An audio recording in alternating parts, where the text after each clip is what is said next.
Raging Gill versus e-bikes. Let the battle begin. E-bikes win. Finally, yeah, I done did something. Probably have a couple of you guys a little upset with me because you take a look, the stealth bomber is back down to the basic frame. I got tired of messing around with it. I'm like, I got these parts, I need to be ride and stuff. So I took the wheels off the stealth bomber because I was having trouble with the back wheel with the dropout because it wasn't the right dropout for that frame. So I put it on my Rad Runner 2 frame I had that I had worked on a while ago. So I put her together. As you can see, she worked out pretty good. I had did a custom seat a while ago.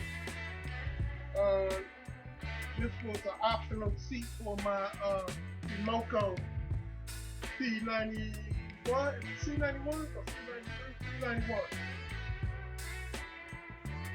So I chose to go with the all black seat on that, but I had this brown and white seat left over. I need to clean it upside down. But yeah, I finished putting this together. I just got to change these grips out from the blue to some brown ones. Come on. Come on, big head. My big head grandbaby.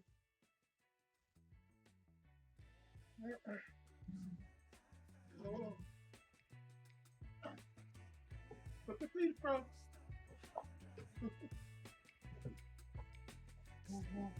She want to ride. When she get older, I'm gonna make her a little bike, but nothing crazy. She ain't gonna be popping no wheelies or nothing like that.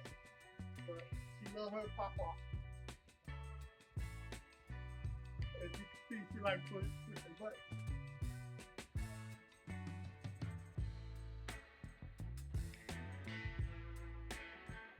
Yeah, I got one more right here somewhere.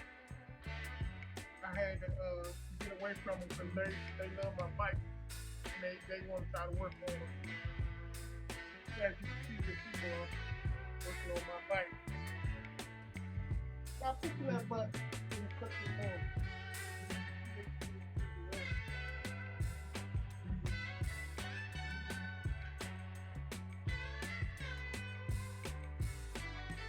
Alright, you can get off now.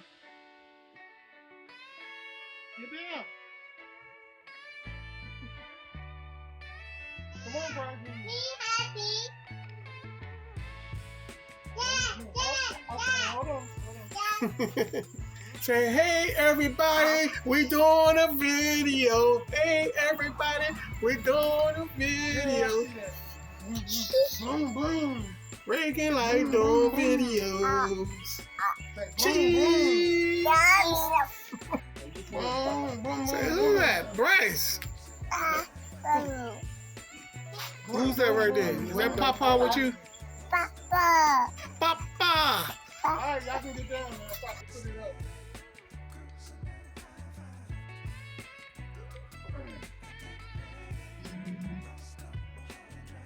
Alright. Go to grandma.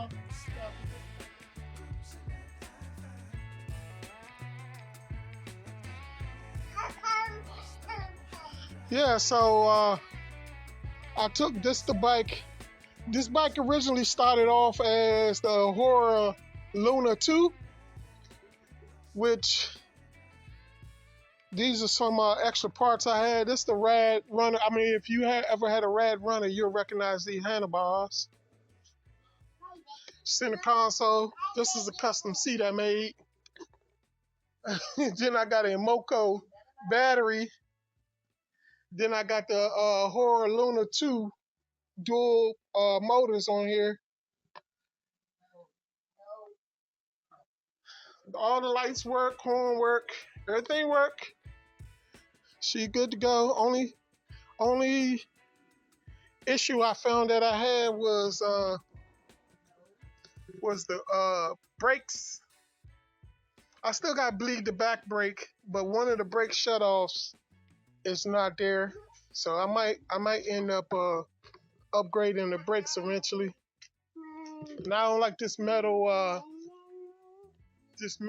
fender is loud, and I hadn't put the back fender on yet.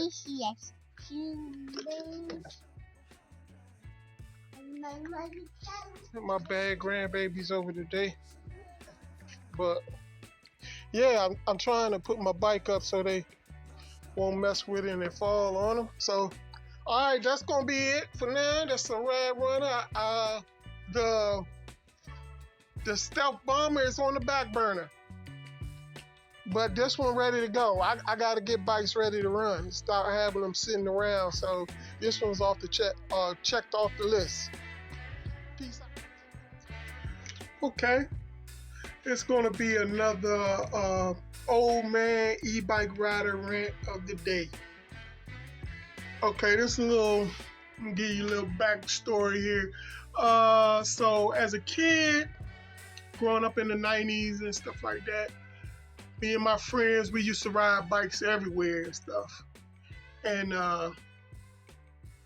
one of my friends, let's just say in his garage, bikes used to magically appear. Okay. And when they magically appeared, we would break the bikes down, like strip them down, bottom brackets, cranks, take all that pedals, handlebars, grips, take it all apart.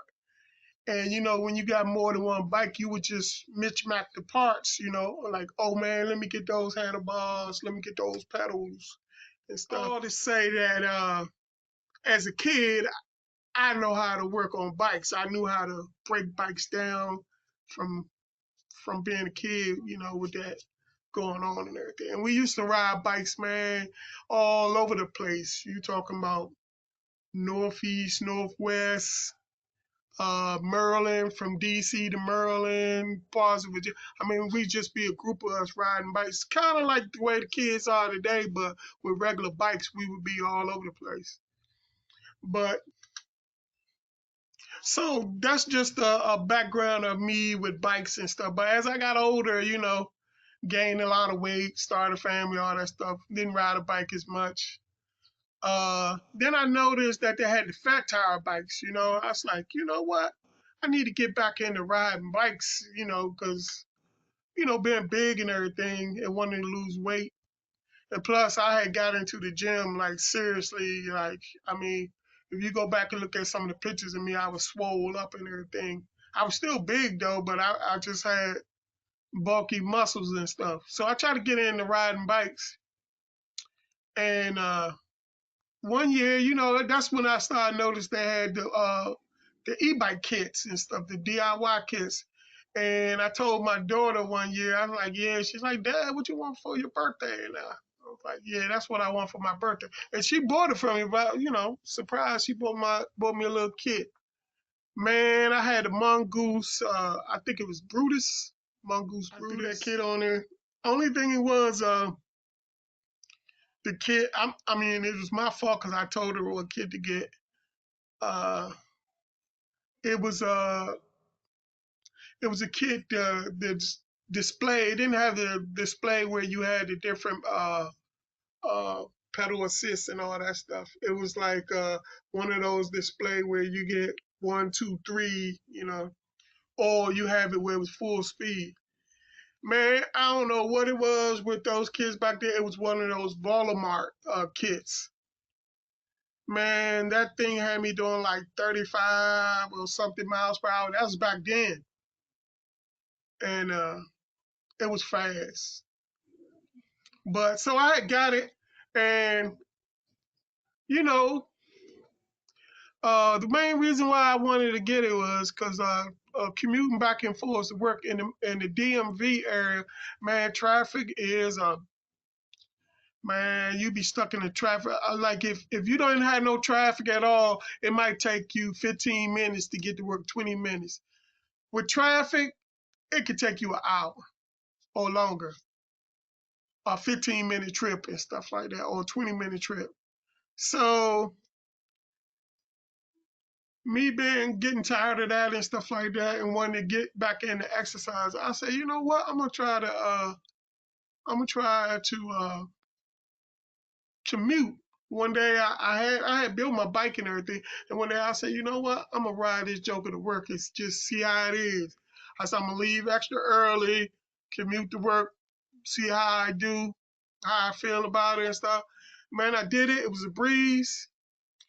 The only thing is, I had a 52-volt battery, but it was only 10 amp hours, and I was going about 7 miles. So I went there. I tried to charge the battery up. Going back, it was late. Uh, I had caught a flat, and I fixed the flat, and I was running behind like what time I usually get home. So I was gunning the battery. Man, that battery drained dead and everything. I mean, that was a crazy ride. That was like my first commute to work. But anyways, I decided, that's what I was gonna start doing and stuff. I was gonna start commuting and stuff. But that was just before the pandemic. So when the pandemic hit, everything shut down and stuff like that. But that's just to say everything was more geared to commuting then. Nowadays, I don't understand, the bike companies, they seem more to want to promote all the negative things. If you ever lived in the DMV, man, you talking about pain, all those guys with the dirt bikes and four wheelers and stuff, they would they would clog. I already told you traffic was bad, so they would clog up this traffic and shit in the middle of the street, driving those Jones popping wheelies and everything like that. And it got so the police would chase them, and it would cause more damage because when the police chased them and stuff, they would end up causing car accidents and stuff like that. So the police had to get notice. Look, don't even chase them and stuff. But that's just to say, I'm just totally I can't believe it. I'm just in dismay. Like, why would the e-bike companies want to promote that type of atmosphere with these young kids, popping the wheelies and everything like that? I mean, that's crazy to me. So, needless to say, I really think the e-bike industry is making a big mistake going down it's like it's taking the bad boy side of e-biking. Uh, I mean, because e-bikes really, I mean, if you think about it, the e-bikes are really was built for helping people to be able to commute, especially with the days with the gas and all that. I think you really should be riding hard on that. And if you want to be making breakthroughs far as on e-bikes, I think your companies like Ananoki and Ahura making those big battery pack bikes, even though they're heavy, they still really geared to commuting, what e-bikes originally was created for. And I think the e-bike industry should concentrate more on that. Now, when it comes to those little pit bikes and stuff like that, they got their own category. That's what they are. But I wouldn't be promoting riding those on the street and everything. Those are more for like if you got an open field or you got some, you own some land or something and you want to ride. Like I think like the e-bike creator Pat Outdoors, he got some land and he gets those bikes and he ripping through his land. They got paths and stuff like that, which I think is great for those type of bikes. But to have them out on the street, man, the police was already having problems with the guys with the dirt bikes, the gas powered dirt bikes. Why would you create an electric version of that problem? And that just makes it harder on all bikes. And that's why they start coming up with these laws and they trying to ban this and all that. Because I think because the e-bike companies really started gearing towards those guys, the dirt bike e-bikes and stuff. I mean, what's wrong with having categories of bikes and stuff? I mean, I feel like you're really working yourself out of the whole business because I mean, you're gonna end up getting the whole industry, e-bike industry banned when it was a good idea for people to have this option for commuting and saving money and not have to give all your money to those big uh, gas companies and, and these greedy people who try to feed off of that, giving you tickets and stuff for parking. I mean, it got so too bad, man. You get stuck in traffic commuting, then you get up there and you fighting for parking, and then you find a parking space, and if you're a minute late, you got a $50 ticket, $100 ticket. I mean, it was crazy, but the e-bikes could solve all that. So, but then they decide they want to go down the bad boy route of the guys who riding down the middle of the street with dirt bikes. Yeah, that's my rant for today. But all right, guys, I'm out of here. Peace out. Raging Gill versus Z-Bikes. Subscribe to the channel and click the notify bell so you can stay on top of the latest video releases.